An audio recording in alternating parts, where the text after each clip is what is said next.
teknologi yang dinamis ya akan berkembang ya.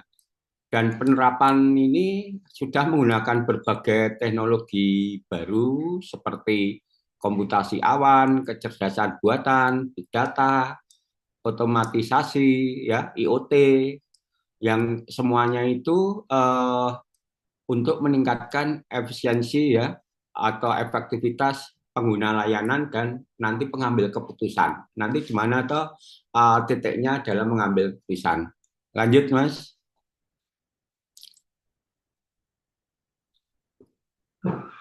Halo, Mas. Lanjut, Mas. Sebentar, Pak Nana rasanya sedang ada kendala dari Mbak Sawitri. Boleh di next, Mbak Sawitri?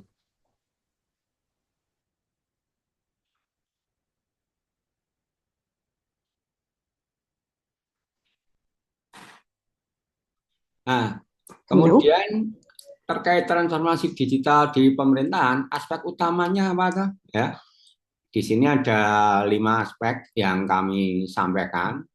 Nanti memang banyak referensi tentang aspek di dalam transformasi digital pemerintahan ini. Tetapi yang 5 ini, yang pertama itu mengadopsi teknologi terkini, modern ya. Jadi nanti kalau ke depan sudah ada kuantum, ya pasti menggunakan itu ya.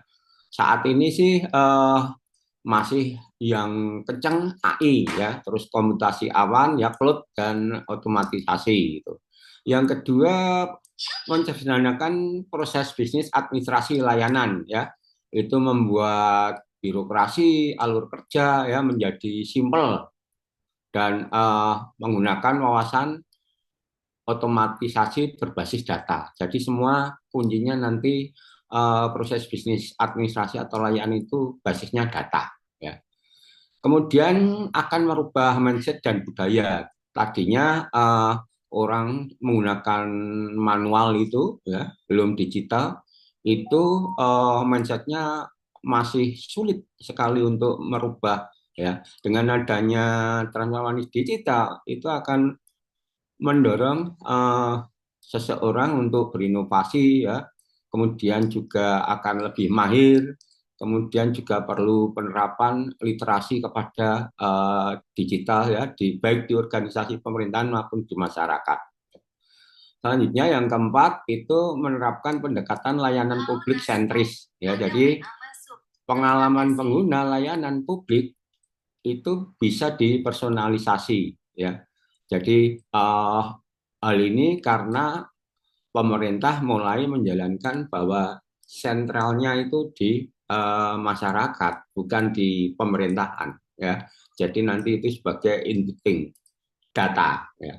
Kemudian yang terakhir mengambil keputusan berdasar berbasis data ya. Itu dengan itu diperlukan misalnya big data, kemudian analitik data, terus bagaimana strategi dan efisiensinya. Bahkan pengambilan keputusan ini dengan digital sekarang sudah tidak hanya membuat prediksi, prediksinya seperti apa, tetapi sudah membuat preview ya, preview data itu nanti di belakang akan kita sampaikan ya. Lanjut Mas, Mbak, lanjut Mbak,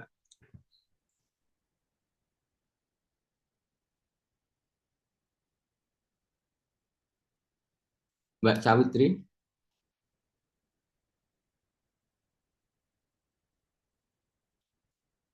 Mas Niko, lanjut Mbak. Halo. Pak Sawitri, apakah ada kendala? Sebentar, sebentar ya Pak ya.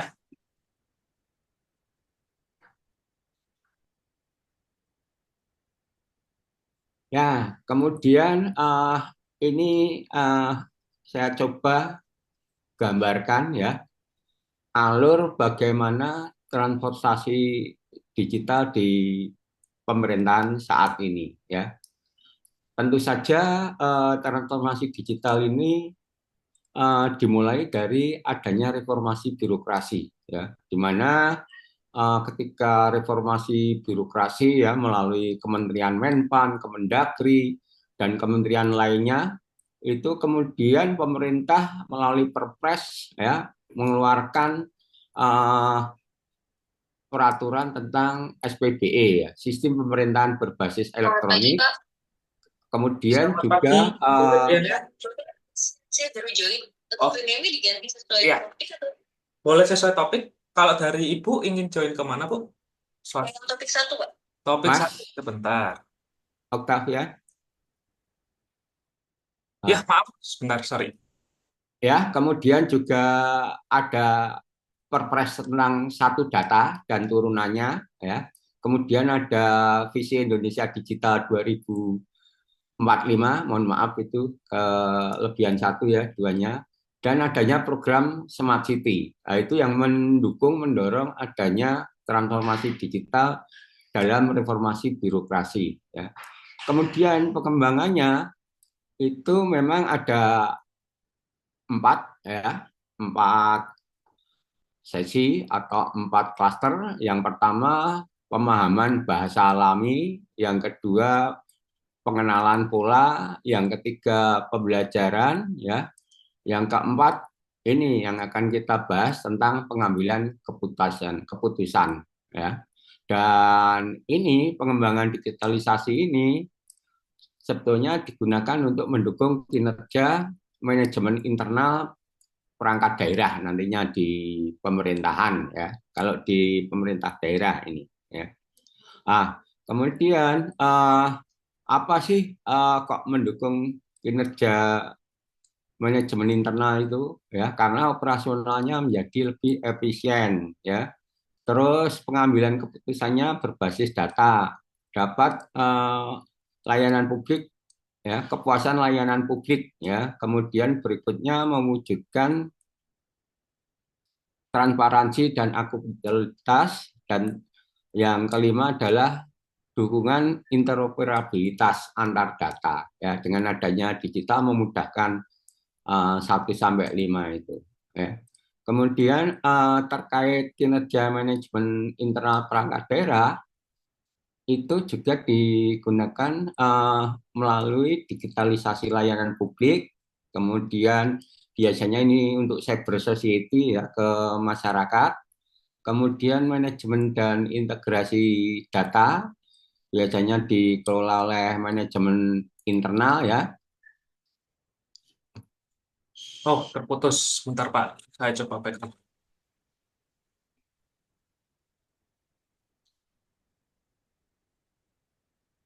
Sebentar, rekan-rekan. Ya.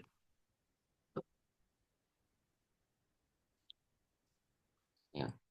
Kemudian juga digunakan untuk menetapkan kebijakan dan tata kelola data. Berikutnya juga untuk analisis data dan pengambilan keputusan. Nah, ini nanti yang akan kita bicarakan. Yang terakhir adalah perlunya keamanan siber ya atau kepercayaan publik. Ini yang paling berat ya. Sekarang memang keamanan informasi dan privasi ini sedang jadi omongan ya. Di dalam pengembangan digitalisasi itu memang harus mengomunikasikan antara kemajuan perangkat keras, algoritma, dan ketersediaan data yang melimpah big data tadi ya. Dan dari semua yang menjadi kinerja manajemen internal dalam transformasi digital itu nanti pasti akan ada DD DDDM itu ya. Jadi semuanya digunakan sebagai basis untuk pengambilan keputusan. Lanjut Mas, Mbak Sawitri lanjut. Ah, Sebelumnya ada ini. Oh ya, udah betul Mas. Lanjut. Nah, terus kita sebelum masuk ke transformasi digital di pemerintahan, kita perlu tahu ekosistemnya dulu ya. Jadi ekosistem digitalisasi pemerintahan itu eh, saya bagi menjadi tiga: pemasoknya apa, teknologi yang digunakan apa, tuntutannya apa ya. Pertama pasti kita akan melihat dari identifikasi kebutuhan ya, tuntutan gitu ya. Misalnya di pemerintahan itu harus mengimplementasikan SPBE, kemudian melakukan program Smart City, ya, satu data, satu peta, sampai yang terakhir itu uh, ada literasi ASN dan masyarakat. Itu tuntutannya itu. Ada sekian tuntutan, masih banyak ini sebelumnya ya. Yang ini merupakan identifikasi kebutuhan untuk digitalisasi. Nah, kemudian alat bantunya apa ya, teknologi ini ya. Teknologi saat ini ada AI, IoT, 3D ya, blockchain, virtual reality, augmented reality, terus kecepatan internet tinggi ya, 5G ya, bahkan ada negara yang sudah 6G ya. Terus ada cloud, manajemen siklus produk ya, otomasi ya, kemudian ada juga analisis sistem ya, dan teknologi masa depan lainnya ya. Dan ini tidak akan berhenti seperti yang saya sebutkan nanti, teknologi ini dinamis nanti ya. Suatu saat tuntutan yang ada itu akan ditangani oleh teknologi yang lebih maju. Pemasoknya apa? Pemasoknya tentu untuk memenuhi tuntutan itu teknologinya itu pemasoknya tentu peraturan ya, peraturan. Jadi nanti ada peraturan SPBE itu ada peraturannya. Smart City kayak di contoh di beberapa kota itu ada perwal ya, ada yang bahkan membuat perda. Satu data, satu peta dan sebagainya ya.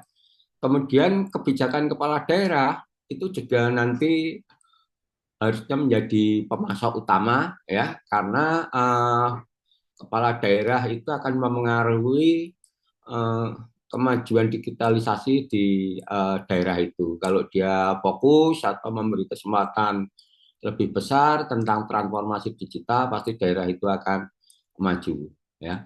Dan ini sampai ke bawah itu perlu pemasoknya itu perlu ada riset dan inovasi. Apalagi sekarang di daerah ada BRIDA ya, Badan Riset Inovasi Daerah, tentunya banyak kajian-kajian terkait digitalisasi yang nantinya untuk memenuhi tuntutan kebutuhan pemerintah daerah. Nah, dari semua identifikasi kebutuhan itu, ya, kemudian dan berjalannya teknologi itu kebutuhan data itu sangat penting ya. Nomor satu data itu ada ya, data itu ada dan nanti persyaratannya harus seperti apa nanti di belakang akan kita sampaikan. Lanjut Mas.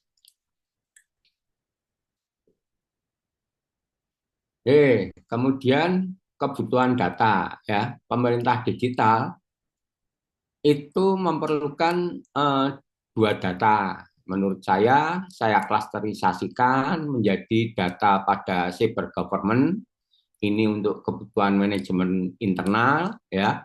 Kemudian yang kedua itu cyber society, itu data untuk kepentingan publik ya. Itu kita pisahkan dua itu ya.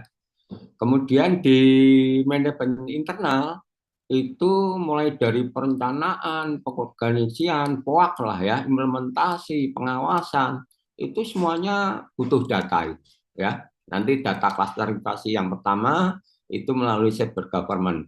Kemudian yang cyber society, data yang digunakan untuk publik itu digunakan untuk layanan publik, kemudian media sosial ya, kemudian juga informasi yang dilakukan oleh PPID ya, dan lain sebagainya. Lanjut Mas, kalau bisa bloknya dihilangkan Mas.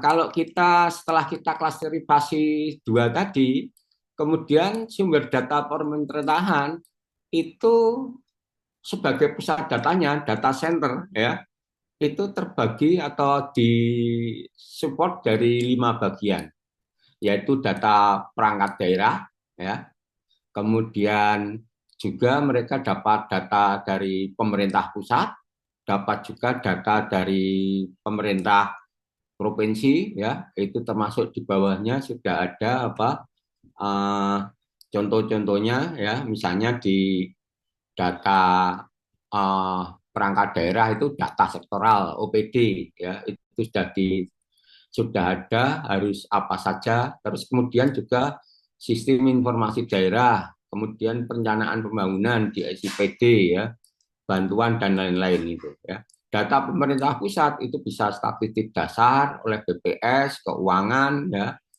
kebijakan nasional, geospasial dan lain sebagainya. Itu yang kedua. Yang provinsi, data provinsi itu bisa bantu keuangan provinsi, ekonomi ya, itu data ekonomi misalnya pajak kendaraan bermotor, DBHCHT misalnya ya. Kemudian juga data tentang infrastruktur kewenangan provinsi dan sebagainya ya, data sektoral provinsi. Kemudian yang keempat, data dari non pemerintah ya.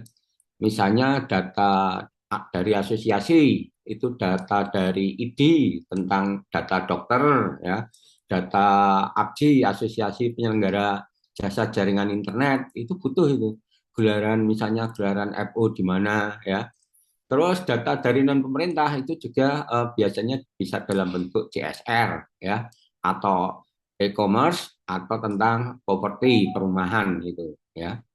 Ya, data sumber data yang kelima itu data dari masyarakat ya. Data dari masyarakat itu dapat didapatkan bisa dari survei dan dari partisipasi publik ya. Survei biasanya pemerintah mengadakan survei, yang kedua atau partisipasi publik ketika mengadakan musyawarah perencanaan pembangunan atau mengadakan uji publik dan sebagainya. Termasuk data dari masyarakat itu dalam bentuk bisa pengaduan atau laporan ya, perencanaan dan sebagainya. Gambarannya, lanjut Mas, gambarannya sumber data ini itu kalau kita buatkan frameworknya layanan digitalisasi pemerintahan itu seperti ini ya. Di atas itu layanan digitalisasi yang dilakukan oleh pemerintah daerah ya. Nanti kita ada sendiri ini, ada perangkat daerah sendiri, pemerintah daerah itu sendiri, dari pusat sendiri ya. Sedangkan data yang sumber data yang dari masyarakat maupun yang tadi dari non pemerintah itu bisa dikolek melalui OPD biasanya ya. Utamanya nanti bisa juga di bidang statistik atau Bapeda ya. Layanan digitalisasi itu untuk interoperabilitas data itu biasanya dari data dari Pemda yang di atas itu ya, mulai dari kepegawaian, manajemen kinerja dan sebagainya itu ya. Kemudian kita juga, oh ini panahnya ada yang hilang, mohon maaf ya. Itu yang dari pusat itu ada panah ke interoperabilitas juga ya. Karena saat ini pemerintah daerah menggunakan banyak sistem dari pusat ya, misalnya Lapor, SIPD ya, SDGs, macam-macam itu. Ya itu yang dari pusat. Nah, yang di OPD itu tentu mengacu data sektoral yang telah diatur melalui Kemendagri ya. Ini ada Kemendagri tentang nomenklatur urusan program sampai subkegiatan ya di perangkat daerah. Nanti akan mengikuti data dari itu ya. Selain itu tentunya pemerintah terkait satu data ini sudah menetapkan data induk ya, karena data induk nanti digunakan untuk mendukung interoperabilitas antara data-data dari pusat, pemerintah daerah maupun oleh OPD ya. Saat ini data induk yang sudah tetap ya selalu digunakan itu baru data kependudukan NIK, kemudian data wilayah misalnya kode pos itu, tapi yang lain-lain kelihatannya belum ada ketentuan data induk ya tentang ini. Misalnya untuk sekolah Dapodik itu sebenarnya sudah punya coding itu sekolahan ya. Kemudian wilayah kan sudah ada, tinggal nambahin coding sekolahan. Puskesmas kelihatannya belum ada ya codingnya. Puskesmas ini codingnya berapa, ini berapa ya, data induknya membuat bingung. Kalau semua itu sudah, nanti akan terkumpul menjadi satu data. Dan satu data ini menjadi big data yang bisa dianalisis atau untuk kepentingan pemerintah daerah, salah satunya dalam pengambilan keputusan itu. Ya. Dan satu data itu bisa disinkronisasikan, diotomasi dengan satu peta, di mana nanti munculan satu data per wilayah itu akan bisa include di sana akan keluar juga satu peta untuk interoperabilitasnya. Ya, ini untuk framework pelayanan. Lanjut, Mas. Ini kuncinya. Kuncinya sebetulnya di sini, ya. Smart data processing, ya. Ini kita sudah ngomongkan tentang pengambilan keputusan. Kalau tadi kan baru flowchart, framework, dan teori-teori pendukungnya. Jadi nantinya semua pemerintah daerah itu harusnya sudah bisa menyatukan semua jenis macam data, ya.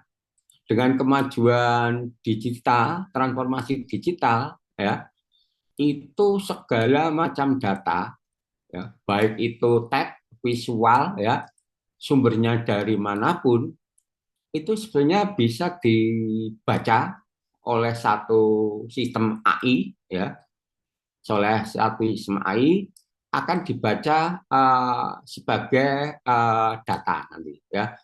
Jadi misalnya ini gambarannya ada satu alat di mana jenengan bisa unggah ke alat itu dari PDF, dari gambar, dari CRM, dari media sosial, alamat IP-nya, dari web, semua ngumpul jadi satu di situ, ya. Kemudian setelah ngumpul di situ, itu akan dihubungkan oleh sistem tadi, ya. Interoperabilitasnya itu di situ nanti, ya. Data resmi yang ada, ya, dari internal maupun global atau pihak ketiga itu akan dihubungkan karena sudah dapat dibaca oleh AI tadi. Kemudian setelah itu, setelah dihubungkan semua, kemudian itu pengen untuk apa toh, ya? Pengen untuk apa toh, ya? Setelah itu ada bagian yang menerapkan, memproses itu. Dan setelah diproses itu bisa memunculkan hasil, ya, hasil pengen diperankan sebagai apa, ya. Prosesnya nanti bisa melalui dashboard, ya, atau AI atau learning machine, ya, LM dan LMM sekarang lagi tren ini, ya, dan maupun lainnya. Bahkan sebetulnya apabila semua data di pemerintahan tadi dimasukkan dalam satu platform, ya, kemudian dihubungkan, diproses, dibaca, dianalitik, itu akan cukup pakai kalau kita hubungkan dengan ChatGPT itu bisa. Jadi gambarannya kepala daerah itu mau tanya apa-apa itu tidak usah anak buahnya bingung atau ajudannya bingung, cukup nulis di ChatGPT itu.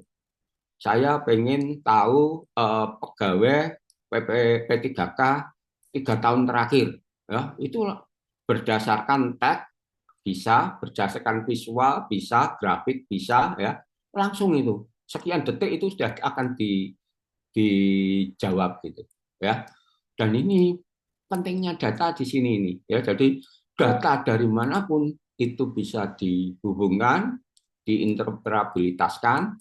Kalau dulu itu membutuhkan format data yang sama, protokol yang sama, misalnya struktur yang sama, tetapi sekarang, zaman sekarang, dengan adanya transformasi digital yang luar biasa, tidak butuh itu misalnya untuk integrasi untuk interoperabilitas itu harus formatnya data sama ya, walaupun teorinya sih gitu, struktur datanya sama, tapi ternyata sekarang sudah tidak begitu itu ya. Kemudian eh, hasil hasil dari proses transformasi digital ini itu melalui ChatGPT tadi itu tidak hanya menganalisis tentang prediksinya atau trennya seperti apa atau hasilnya seperti apa, tidak, tetapi sudah sekarang bisa menganalisis preskriptif ya. Preskriptif itu setelah data prediksinya keluar itu bisa menganalisis lagi, dianalisis sebaiknya seperti apa, sarannya seperti apa ya.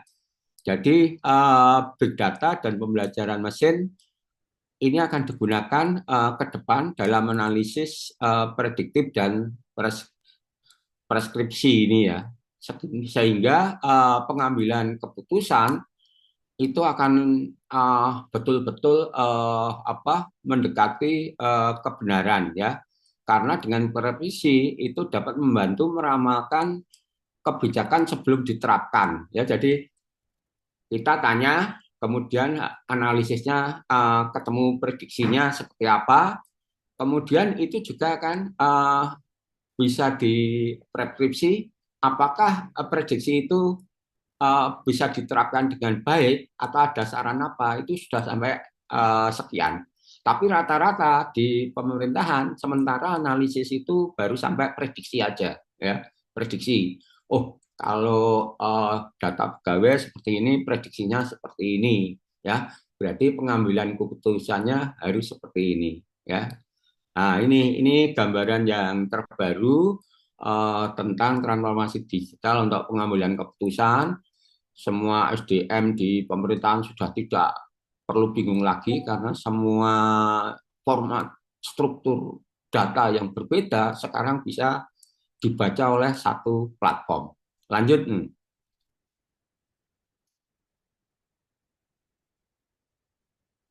Nah, contoh peran data dalam pengambilan keputusan ya. Dashboard manajemen eksekutif. Saya kira Bapak Ibu yang di pemerintahan ya itu sudah banyak yang punya. Biasanya dashboard manajemen eksekutif itu digunakan hanya oleh pimpinan. Biasanya ada yang misalnya kalau di kota ya wali kota, wakil dan sekda ya, atau bupati, wabub dan sekdanya. Tetapi ada juga yang berluas sampai ke dashboard manajemen eksekutif digunakan untuk apa? Sampai ke tingkat Bapeda atau sampai ke tingkat TAPD, tim anggaran ya, itu bisa ya. Bahkan dashboard manajemen eksekutif ini itu bisa banyak yang sudah menggunakan SSO ya, single sign on ya. Jadi kalau wali kota membuka, yang keluar semua, wakil wali kota semua, sekda ada yang beberapa tidak bisa dibuka ya. Dan dashboard manajemen eksekutif ini sudah harusnya sudah dapat memberikan prediksi ya, analisis prediksi maupun perspektif terkait yang sebelumnya saya ceritakan tadi ya. Kemudian di dalam transformasi digital itu bisa juga selain untuk manajemen internal itu bisa untuk layanan publik ya, di mana contoh aja metaverse mall pelayanan publik ya, seperti yang di Kota Semarang itu ada metaverse-nya ya, itu tapi belum secanggih Qatar Airways Metaverse ya, Iverse itu halus sekali, tapi di Semarang sudah ada, tapi belum secanggih yang Qatar Airways itu. Di mana dalam layanan publik ini, karena untuk mall pelayanan publik itu pasti sudah ada kaidah-kaidah orang mengajukan sampai pengambilan keputusan, dan ini berbasis digital ya, menggunakan tiga dimensi, kemudian AR, VR, blockchain, dan lain sebagainya. Dan yang tidak ketinggalan pasti AI itu ya. Jadi nanti ada avatar-avatar yang bisa digunakan untuk layanan publik itu sampai dengan pengambilan keputusannya ya. Misalnya kalau di layanan publik dulu itu berkas harus diperiksa, harus di apa sudah betul apa tidak. Sekarang dengan adanya AI ini cukup dilihat AI, oh ini layak, oh ini tidak, ini layak, ini tidak gitu aja ya. Lanjut Mas. Contoh yang ketiga yaitu untuk program prioritas ya. Misalnya bisa dashboard stunting contohnya atau dashboard kemiskinan ekstrim ini yang baru atau dashboard inflasi ya. Jadi di dashboard ini akan ada mulai orang dari pendataan sampai pengambilan keputusan ya. Karena di dashboard stunting itu dengan bantuan AI itu bisa mendeteksi daerah mana yang paling tinggi, kekurangannya apa ya, sampai sudah menganalisis prediksi perspektifnya apa, kemudian manajemen pemerintahan atau yang pengelola akan bisa memberi pengambilan keputusan. Oh dari alternatif gambar ini kita harus seperti ini, dari profil ini kita harus seperti ini gitu ya. Kemudian yang keempat itu peran data ya dalam pengambilan keputusan itu contohnya dalam kegawat daruratan ya. Contohnya call center 112 ini juga beberapa daerah sudah menggunakan dan call center 112 itu praktis ya karena masyarakat yang menggunakan ini tidak berbayar jadi pulsa gratis ya.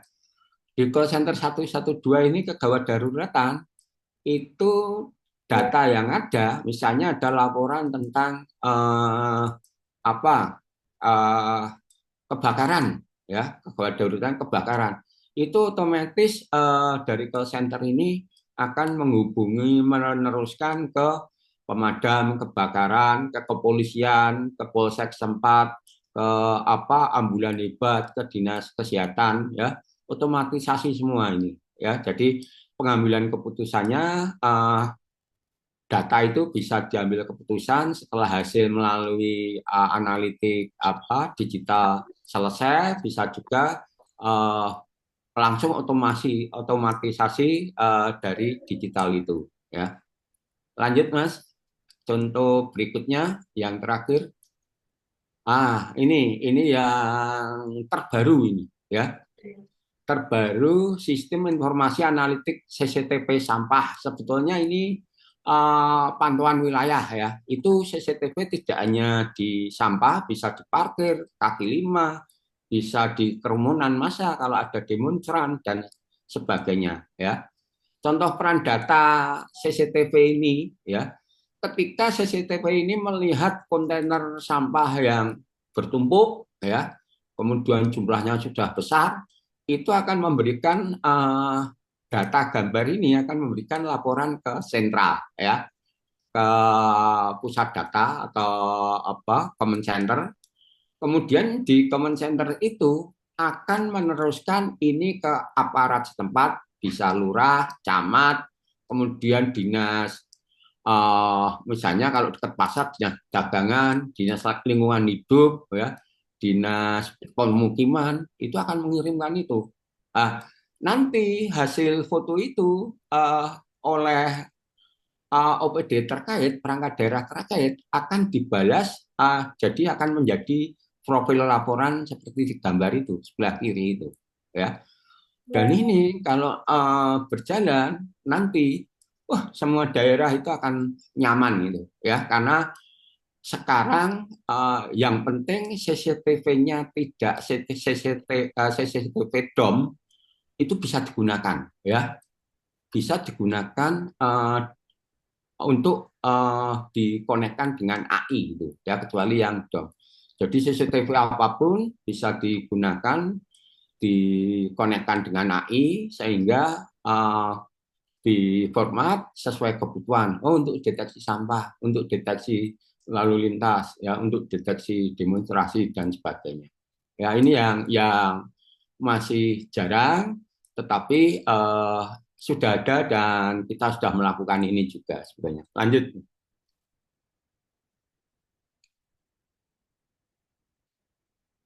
Kemudian kesiapan pemerintah daerah di masa depan, ya. Data semakin menjadi aset yang berharga dalam pemerintahan, ya. Karena tanpa data, ya, nanti ada Pak Meo, ya, data pokok itu elektronik data pokok karena digital ya. Jangan dibalik menjadi pokok data ya. Jadi data pokok jangan dibalik menjadi pokok data ya. Oleh karena itu kesiapannya ya tentu peningkatan permintaan data science dan AI pada pemerintahan nanti akan tinggi. Ya. Itu harus siap gitu ya.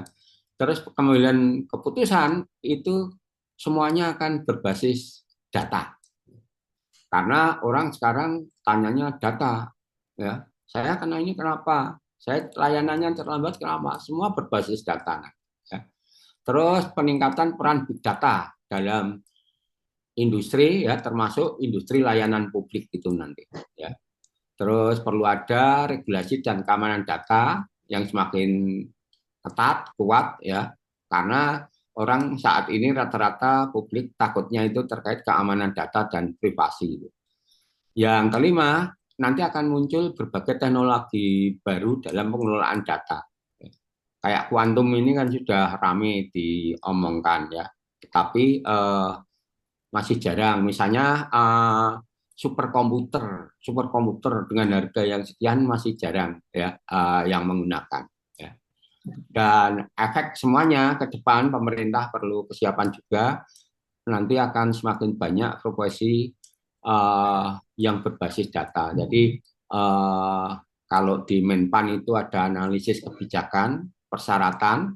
Kalau harusnya ke depan pemerintah harus siap dengan seorang yang berprofesi tentang ahli data, data analisis science. Ya, saya kira 6 ini. Lanjut, Mas. Ya, tinggal sedikit. Ini ya. Kita tidak berharap data pokok itu jadi pokok data ya, karena rata-rata semua di pemerintahan karena dikejar waktu itu data pokok jadi pokok data ya. Oleh karena itu tadi sudah kita bicarakan sampai dengan analisis prediktif, preskriptif, sampai dengan dari awal pengumpulan dan prosesnya semuanya. Tetapi ada banyak persyaratan ya. Kalau yang diolah, diproses, dihasilkan itu datanya salah ya. Datanya salah, tentu hasilnya juga tidak akan salah. Oleh sebab itu, yang pertama, data itu harus benar, itu dulu ya. Dan mencerminkan kondisi sebenarnya ya. Kalau datanya 10 itu ya harus 10 ya, misalnya seperti itu.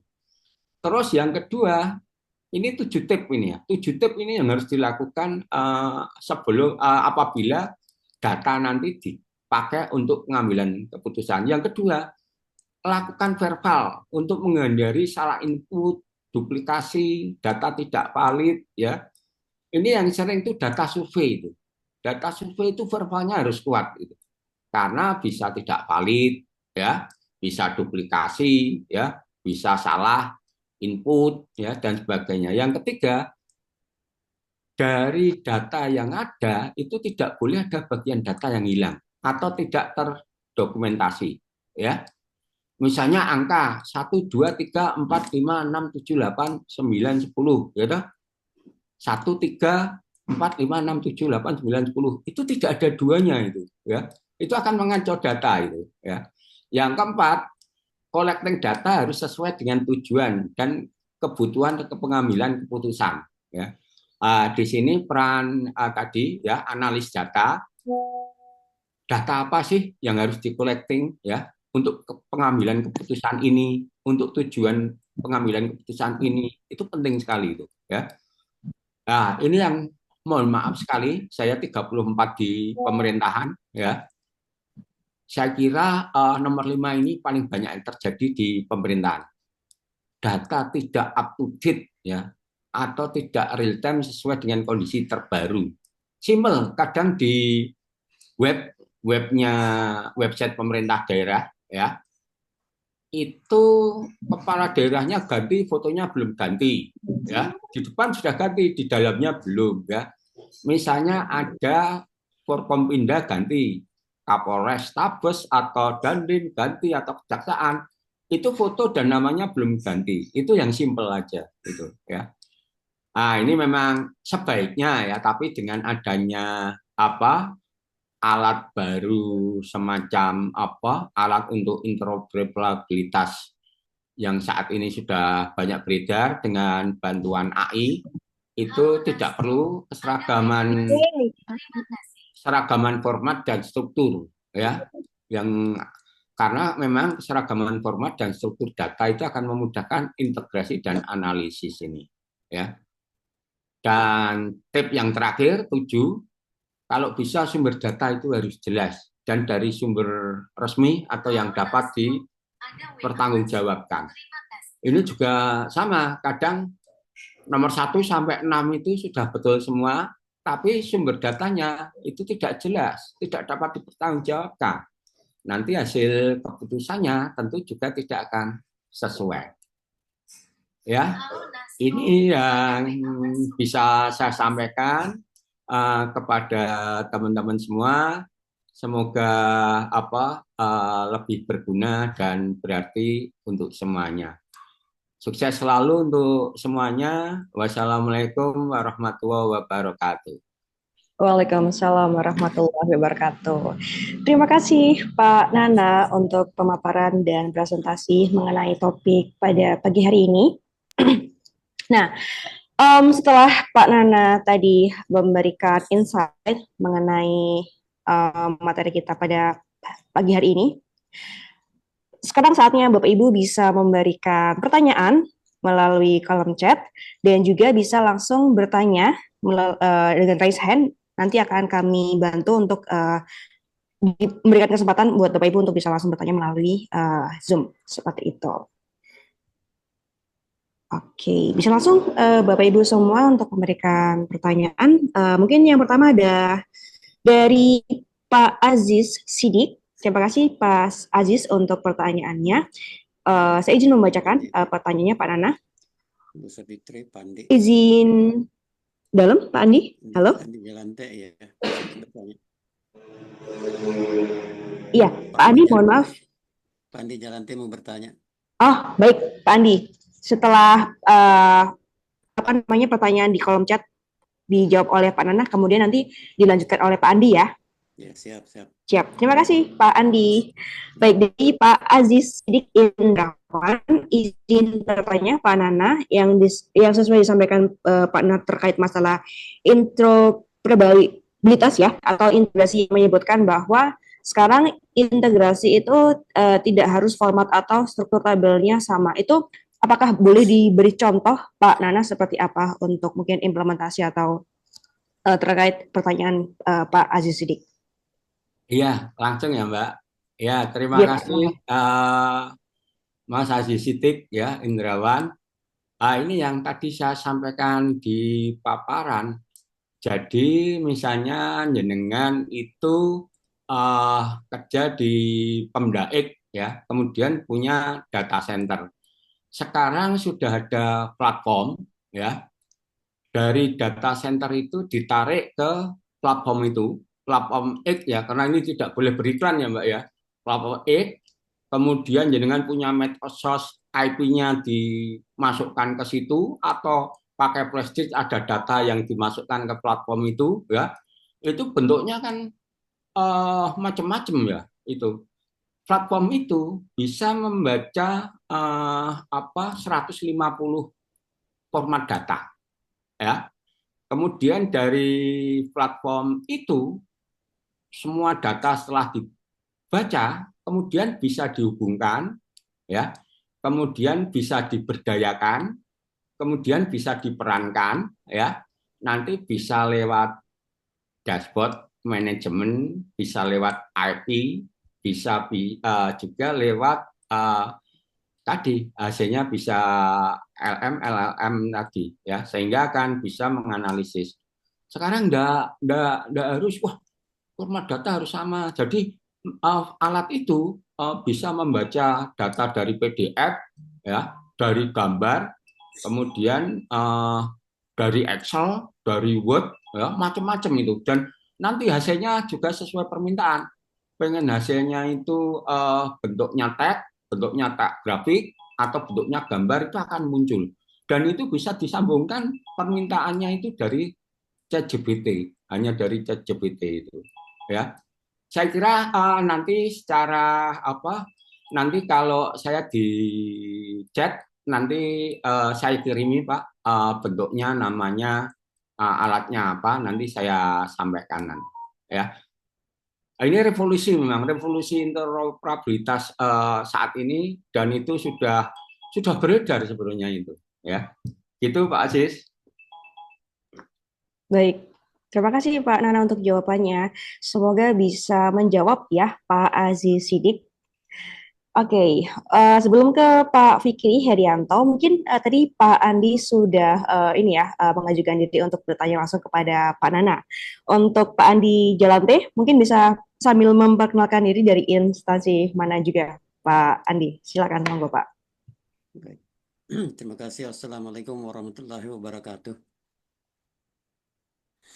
Eh, Salam sehat-sehat semuanya untuk Mbak Savitri dan Pak Nana Storada. Saya ingin sebetulnya hanya ingin menanggapi sedikit ya, sekaligus juga bertanya juga sedikit.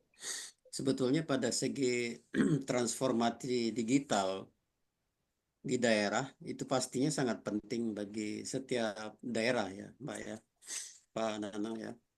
Iya, Pak. Hanya saja belakangan ini juga terlihat banyak sekali kelemahan-kelemahan yang kita dapati ya. Dan tidak sedikit jumlahnya Pak Nana ya. Kita mungkin masih ingat beberapa tahun yang lalu ya. Artinya 2 tahun terakhir ini seperti misalnya persoalan pilkada waktu yang lalu kan juga ada masalah itu dalam perhitungan suara. Itu kan juga problem besar bagi kita waktu itu menjadi viral ya Pak Nana ya. Iya. Belum lagi ketersediaan apa namanya software aturan perundang-undangan yang mungkin yang kita harap adalah yang komprehensif gitu ya, komprehensif, karena yang selama ini hanya sepenggal-sepenggal itu aturan-aturan yang diberikan oleh pemerintah pusat untuk dilaksanakan di pemerintah daerah. Nah itu, dan kebetulan Pak Nana saya ini juga ex ya, ex kepala dinas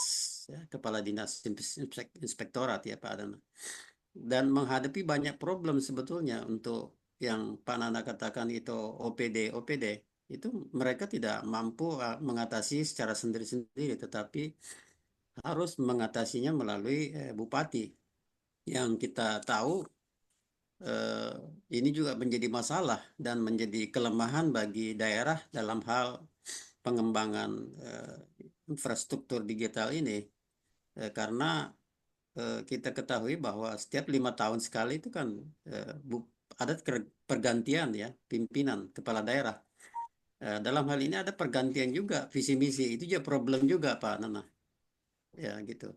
Kemudian kita tahu juga bahwa selama ini pemerintah daerah mengalami semacam apa namanya keterbatasan infrastruktur ya yang sangat luar biasa, menyebabkan ada kelemahan-kelemahan di dalam segi sinyal begitu Pak. Misalnya kita kita sering alami ketika kita mengajar online itu ada kita dapati mahasiswa-mahasiswa itu harus mencari tempat dulu yang sinyalnya besar. Nah, itu keterbatasan infrastruktur. Juga keterbatasan sumber daya manusia yang ingin apa namanya sebagai staf lah katakanlah operasional digital transformasi digital ini. Belum lagi keamanan data yang kita tahu beberapa belakangan ini data-data di Kementerian Capil dan sebagainya itu kan sudah sempat teretas ya Pak. Kemudian belum lagi persoalan sistem interperadilitas ya. Kemudian dukungan anggaran itu juga yang paling Pak. Nah, sekarang yang jadi pertanyaan Pak, jadi pertanyaan saya mungkin ke depan juga termasuk mungkin Pak Nana juga menjadi pertanyaan besar. Apa kira-kira pemerintah yang pastinya perlu dilakukan oleh pemerintah yang baru sekarang ini Pak, di bawah kepemimpinan Pak Prabowo gitu. Kemudian apakah dengan adanya efisiensi anggaran yang terjadi sekarang ini, pemerintah pusat akan merealisasikan keinginan kita di daerah-daerah, termasuk di bidang pendidikan, perguruan tinggi dan sebagainya, karena kita tahu di daerah-daerah perguruan tinggi sudah semakin banyak, tentu dibutuhkan banyak infrastruktur ya Pak. Ya begitu. Apakah pemerintah pusat ini bisa merealisasikan dukungan-dukungan anggaran dan lain itu Pak? Ya itu pertanyaan saya Pak. Oh, baik. Terima kasih Pak Andi Jalante untuk pertanyaannya. Mungkin langsung bisa dijawab oleh Pak Nana untuk pertanyaan Pak Andi tadi, Pak. Monggo. Ya, Pak Andi Jalante, terima kasih ya pertanyaannya. Yang pertama, mohon maaf ini. Saya hanya spesifik tadi tentang konteks peran data untuk pengambilan keputusan. Itu satu gitu ya. Yang kedua terkait kebijakan pemerintah, mohon maaf saya tidak layak untuk menjawab itu ya. Itu. Tetapi ada beberapa nanti kalau Pak Andi membaca paparan saya yang tadi saya sampaikan itu beberapa menjawab pertanyaan Pak Andi ya. Kemudian ini cuma kebetulan saya 23 kali Pak pindah jabatan di Pemda ya, termasuk di yang belum inspektorat Pak Andi ya, di Bapeda pernah, staf ahli pernah, staf khusus pernah, asisten pernah ya. Semua pernah Pak ya, kecuali inspektorat. Perlu kami sampaikan gini Pak, bahwa kalau ganti pejabat ini yang sering mohon maaf ya tapi ya, yang sering salah di persepsi orang. Setiap ganti pejabat toh, ganti program, ganti kegiatan, ya pasti dong. Kalau enggak, namanya kegiatan yang dulu sudah selesai dikerjakan lagi, ya. Jadi mohon maaf Pak Andi, saya kira di Undang-Undang Sistem Perencanaan Pembangunan Nasional ya, Undang-Undang Nomor 25 Tahun 2004 itu sudah jelas bahwa makanya kalau visi misi itu hanya kepala daerah hanya 5 tahun, ya. Dan yang dipakai itu visi misi kepala daerah pemenang. Makanya biar apa yang telah diucapkan di kampanye akan jadi. Ya, ini sebagai gambaran gini Pak. Ini mumpung kita baru zero nih, nol. Ini sebenarnya di luar konteks data dan pengambilan keputusan. Cuma ini kesempatan untuk menyampaikan bahwa rencana pembangunan jangka panjang nasional sampai daerah itu 20 tahun. 20 tahun itu dibagi menjadi 5 tahunan. Ya, ini kebetulan 5 tahun pertama ya, misalnya visinya pengen membuat rumah mewah atau rumah hebat. Tahap 1, wali kota tahap pertama itu ya, atau bupati atau gubernur itu ya membuat fondasi. Yang tahap kedua itu akan membuat dinding, tahap ketiga membuat atap, tahap keempat finishing. Lah kalau kepala daerah besok visi misinya tidak mengikuti pembuatan dinding, masa harga fondasi terus sampai 20 tahun. Nah, ini analoginya seperti itu, Pak. Jadi memang harus ganti itu. Dan ke depan memang yang ini yang saya khawatirkan, Pak. Tadi ada di paparan. Nomor 1 terkait transformasi digital itu memang tergantung ada 2. Tadi sudah kita sampaikan di depan. 1 tergantung kepala daerahnya itu konsen atau fokus ke digital apa enggak, ya. Ada yang konsen tuh dia nggak bisa, ya toh, tetapi dia pokoknya aku pengen digitalisasi maju gitu, ya. Ada yang fokus itu karena dia memang senang. Tetapi satu lagi, itu kepala daerah yang memberi kebebasan kepada stafnya. Terserah kepala dinas kominfo mau dibuat apa, yang penting bagus. Dia nggak fokus, dia nggak konsen, tapi dia memberi kebebasan. Nah, itu pasti transformasi digital di daerah itu akan maju, Pak Andi.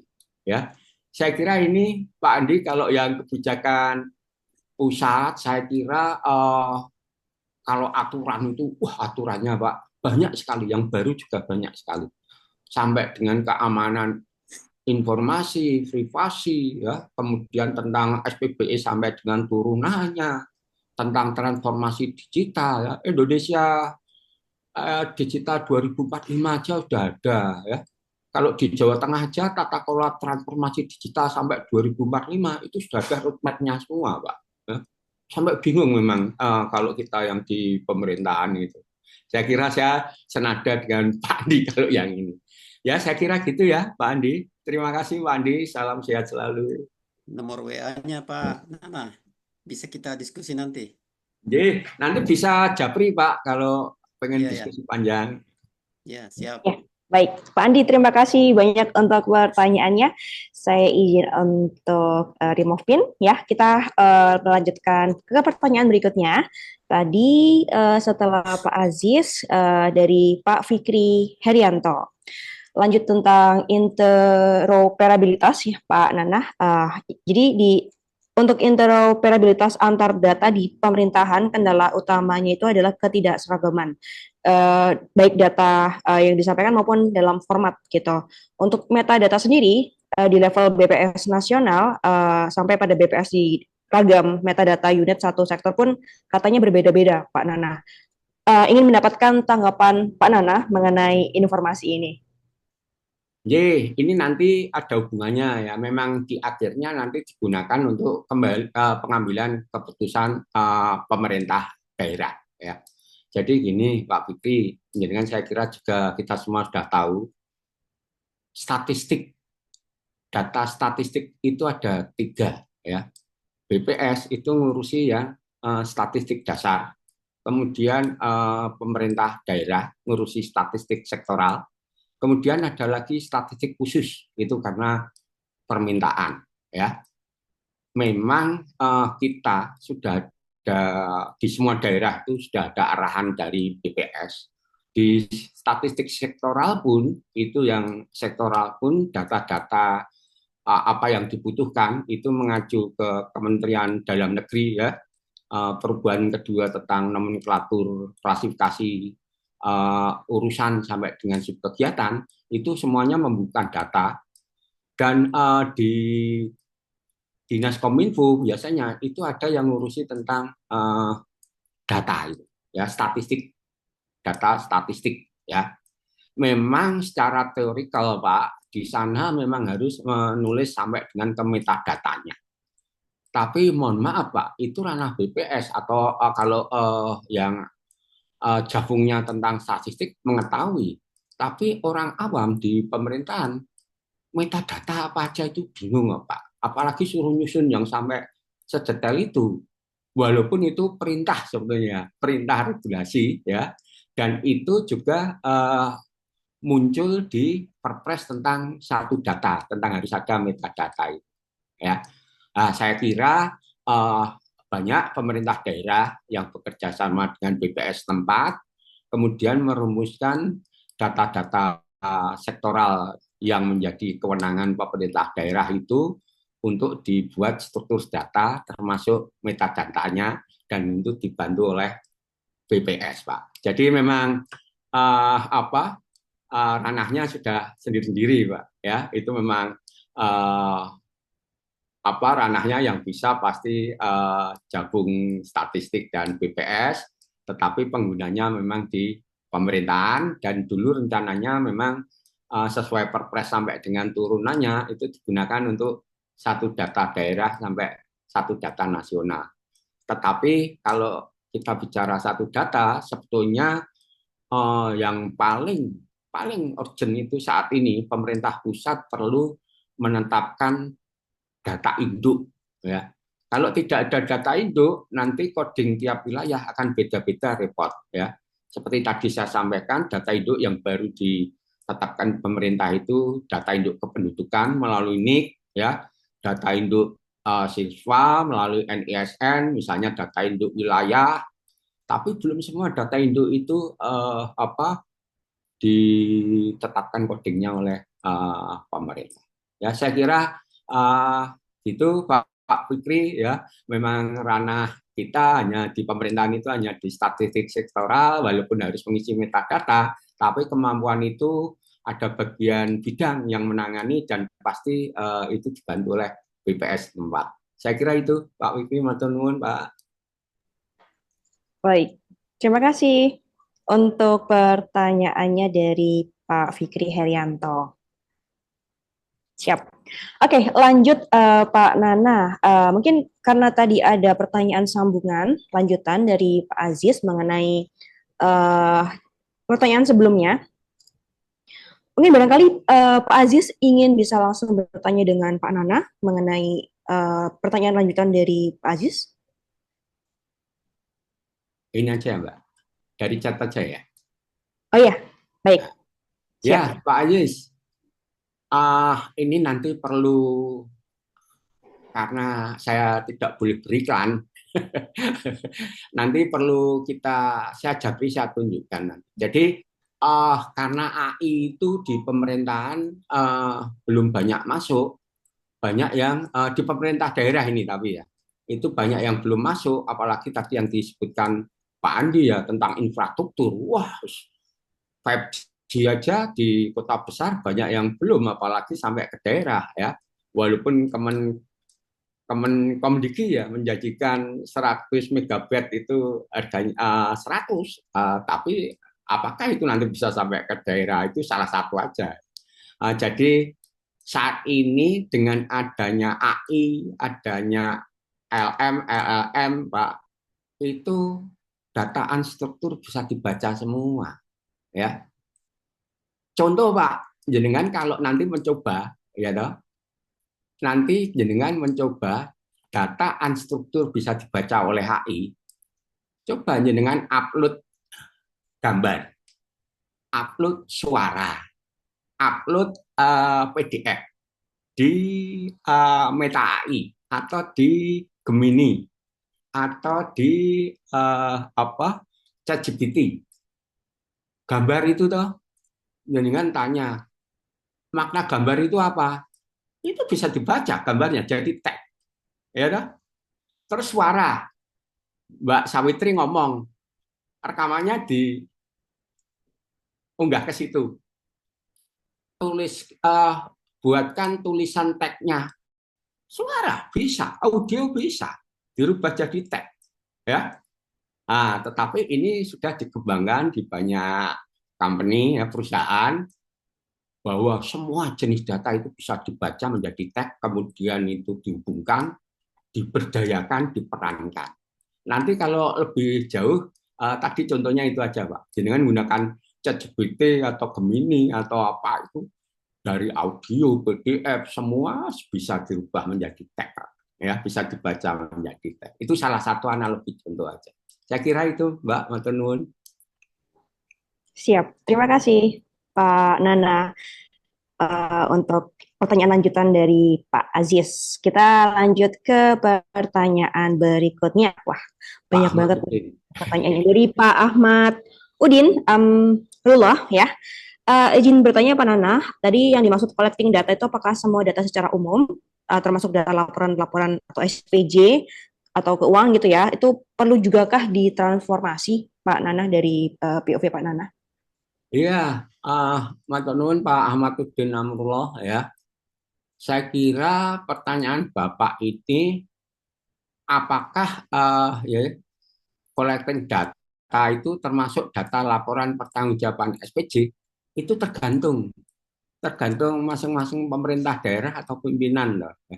Kalau mereka pengen itu dimasukkan ke platform tadi, ya bisa aja. Tapi kalau tidak, ya tidak apa-apa ya.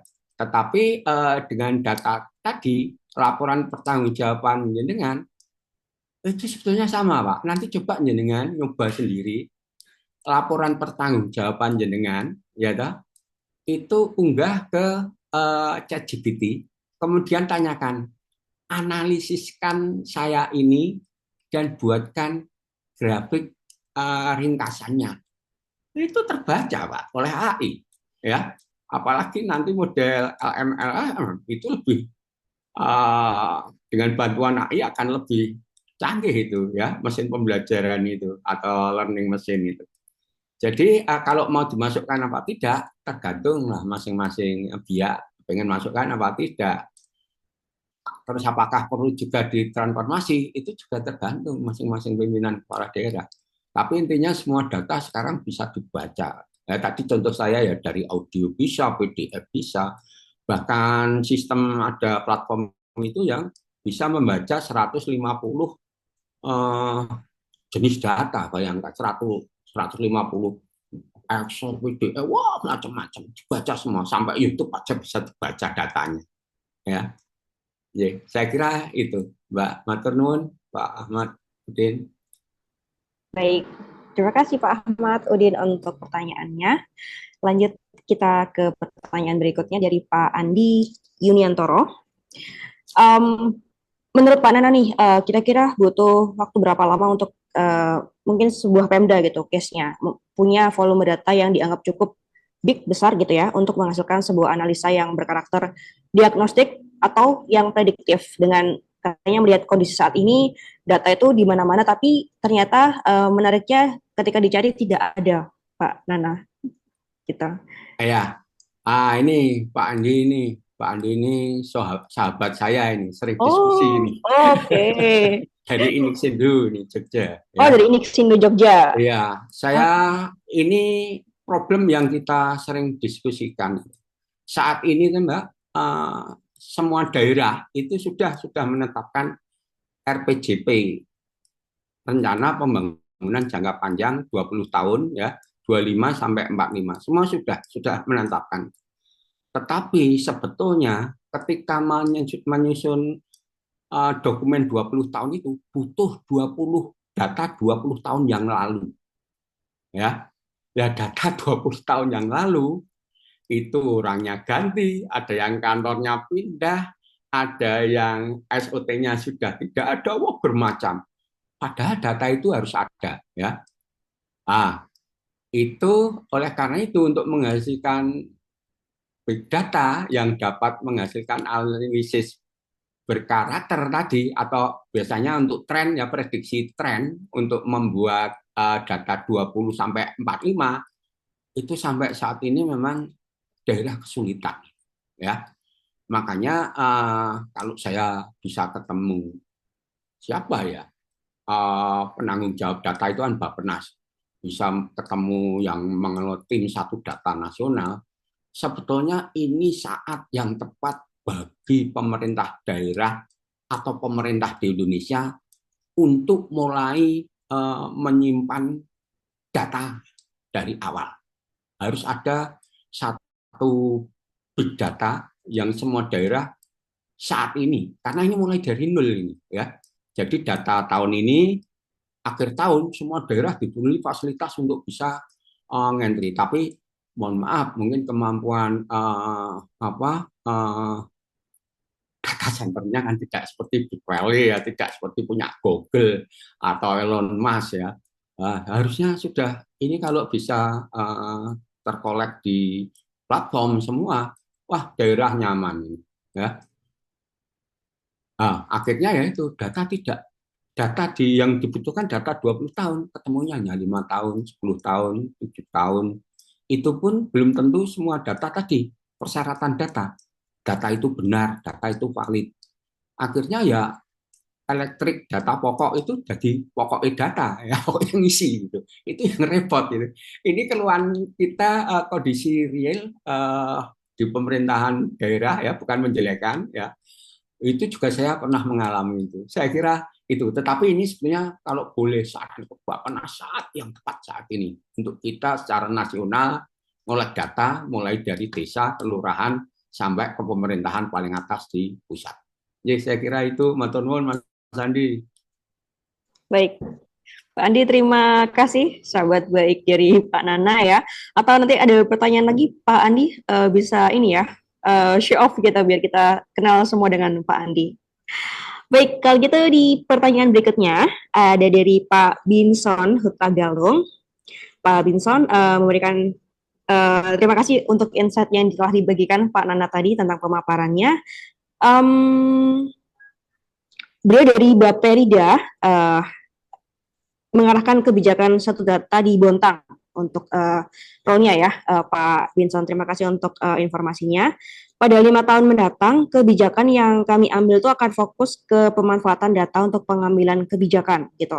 Kondisi daerah saat ini itu punya keterbatasan anggaran, Pak Nana katanya, dan belum punya kuat komitmen dari eselon 2 yang ada di seluruh perangkat daerah.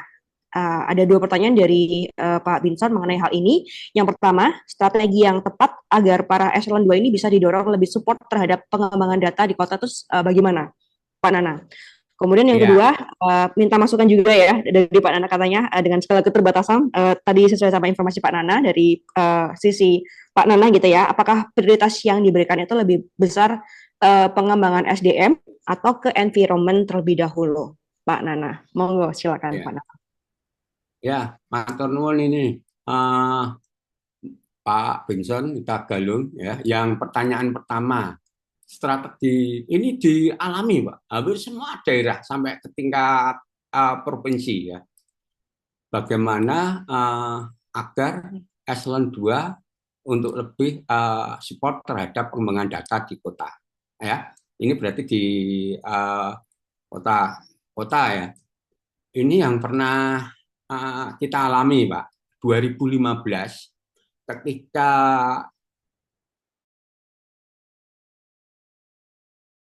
Smart City 2013 pada nasional itu 2017. Kita semua bingung. Kemudian eselon 2 itu dalam tanda petik eselon 2 dan 3 kepala wilayah karena camat eselon 3 ya, kabak eselon 3. Itu juga ogah-ogahan ya. Kemudian ketika 2015 Pak Wali itu dilantik untuk setelah pemilihan, itu saya memberikan saran ke beliau, Pak, semua kepala dinas, kepala wilayah, kabak diundang untuk menandatangani fakta integritas di hadapan DPRD, pimpinan DPRD dan Forkompinda. Kemudian semua diundang di depan kantor wali kota, satu-satu menandatangani fakta integritas bahwa akan melaksanakan program satu data, melaksanakan smart city itu Mbak, 2 itu ya. Dan di sana pernah ada satu kepala dinas ya, itu 4 atau 3 tahun yang lalu itu tukinya dipotong Mbak. Jadi kalau kesalahan itu ditarik 2 ke atas. Ya, tapi itu hanya terjadi kalau sudah kebangetan kelihatannya. Itu juga kebijakan. Ya, itu Pak suruh Pak tanda tangan fakta integritas saja. Ya, kemudian fakta integritas itu ditempelkan di ruangan mereka, bahwa mereka telah menandatangani fakta integritas untuk satu data dan ini mungkin tinggal diganti tentang transformasi digital dan pengembangan data ya. Itu kemudian yang kedua memang perintah itu langsung harus kepala daerah, tidak bisa itu, mohon maaf ya, sekda itu sudah kuat, pimpinan birokrasi top manajemen itu sekda, tetapi ketika wali kota merintahkan satu data harus selesai tanggal sekian, yang belum itu bisa minta perpanjangan ke sekda 1 minggu. Lebih dari 1 minggu setelah perpanjangan sekda, nyerahkannya kepada saya. Wah, selesai. Itu tergantung kepala daerah. Iya, jadi ya kalau yang telat-telat mengumpulkan apa-apa, itu nyerahkannya berjenjang ke sekda dulu, ke wakil wali kota. Kalau ya, Dan ini hanya cerita, Pak. Coba Bapak browsing tentang ini restrukturisasi rencana jabatan bidding di Surabaya saat ini, Pak. Itu ada 100 yang ikut, 30 calon, 70 eselon 2, Pak. Mereka tarung, Pak, memaparkan kepala Bapeda sama yang akan itu. Saya sih belum tahu itu nanti kalau yang sudah eselon 2 kalau kalah bersaing terus dicopot itu ditempatkan di mana secara teknis belum tahu. Nanti dicari, Pak, itu menarik itu. Ya, yang dilakukan Pak Eri Wali Kota Surabaya. Yang kedua, itu baru pertama. Ada bidding kok ditemukan antara pentahana sama yang pengen nyalon. Ya, dan itu terbuka juri appraisalnya ada wartawan, akademisi, orang luar. Hebat gitu ya. Yang kedua, yang diberikan prioritas itu apa dulu? Pengembangan SDM atau lingkungannya dulu? Wah, itu jawaban yang sulit, Pak. Siapapun nggak bisa jawab. Kalau kita sih simultan, Pak, bareng itu. Ya, nah kita Kota Semarang ini termasuk beruntung. Dulu itu punya wali kota itu kebetulan konsen, ya. Bahkan tadi kita cerita sebelum acara dimulai, kita di Semarang itu belajarnya nggak boleh di Indonesia, Pak. Keluar negeri, Pak, semua. Yang terakhir itu belum lama ini 12 orang staf itu, Pak, staf Kominfo. Itu hampir 1 bulan apa 3 bulan di Korea, Pak. Dan itu biayanya seluruhnya dari Korea.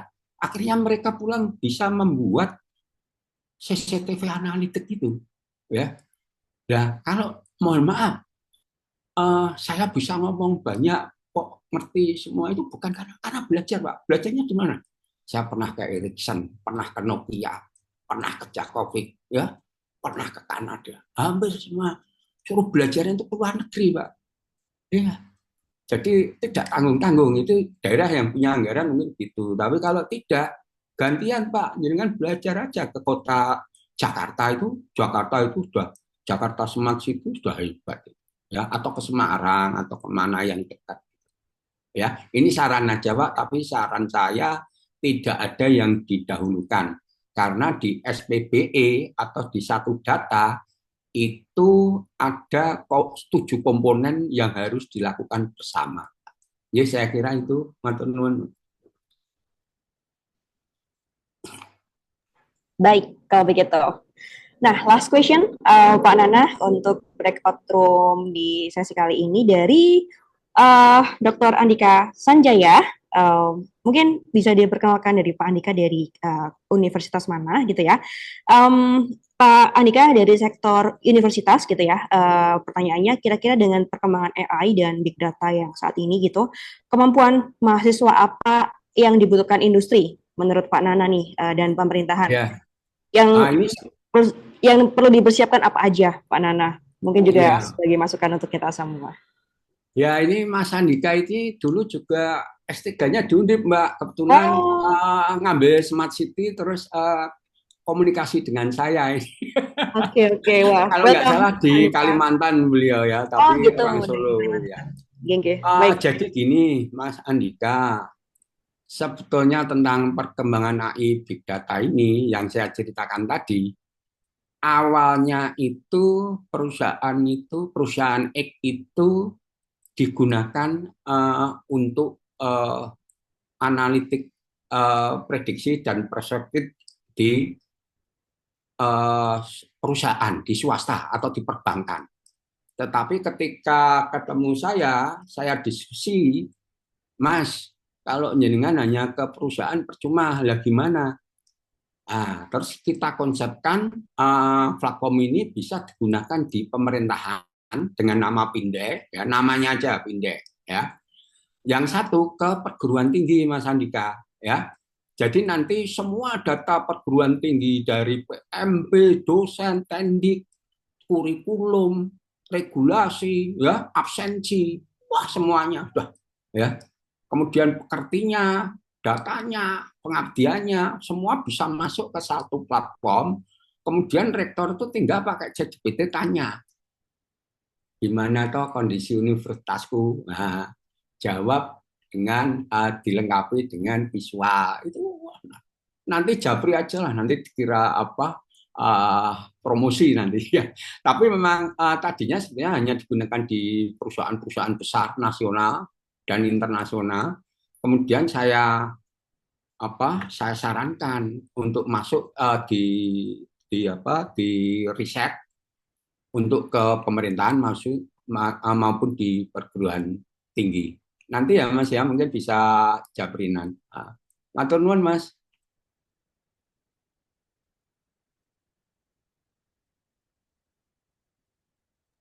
Baik, Terima kasih Pak Nana. oke. Terima kasih Pak Andi untuk pertanyaannya. Semoga bisa menginspirasi kita semua dengan topik pada kegiatan hari ini, Bapak Ibu semua. Nah, karena waktu telah menunjukkan 10 akan lebih 50 setelah ini, sebelum kita kembali ke main room untuk foto bersama dan juga absensi untuk bisa mendapatkan sertifikat, mungkin kami izin bisa meminta komentar atau insight mengenai materi Pak Nana yang telah dipaparkan pada pagi hari ini dari Bapak Ibu. Apakah ada yang ingin mengajukan diri gitu untuk bisa memberikan testimoni, feedback langsung gitu juga terhadap Pak Nana gitu. Karena kan ada hadiah dari narasi duta spesial buat Bapak Ibu yang bisa memberikan testimoni pada kegiatan hari ini. Boleh banget untuk bisa memberikan testingnya. Atau mungkin kami bisa minta dari Pak Andika Sanjaya. Mohon izin Pak. Apakah berkenan? Baru di jalan Bu, nanti Oh. yang lain. Oke, siap.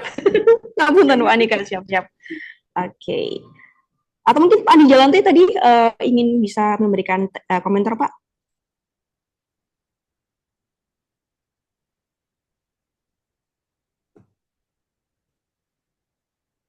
Oke. Pak Andi Jalante berkenankah Pak untuk kita bisa memberikan insight mengenai materi pada hari ini?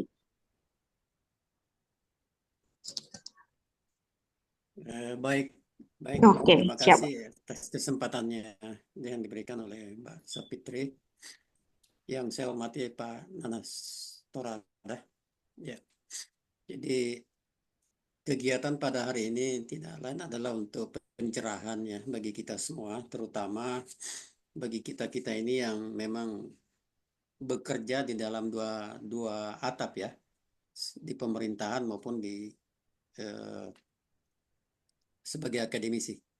Testimoni saya bahwa kegiatan hari ini sangat baik ya, pastinya sangat penting bagi setiap daerah untuk dapat melakukan semacam perubahan ya, perubahan besar, transformasi digital, bekerja sama tentunya dengan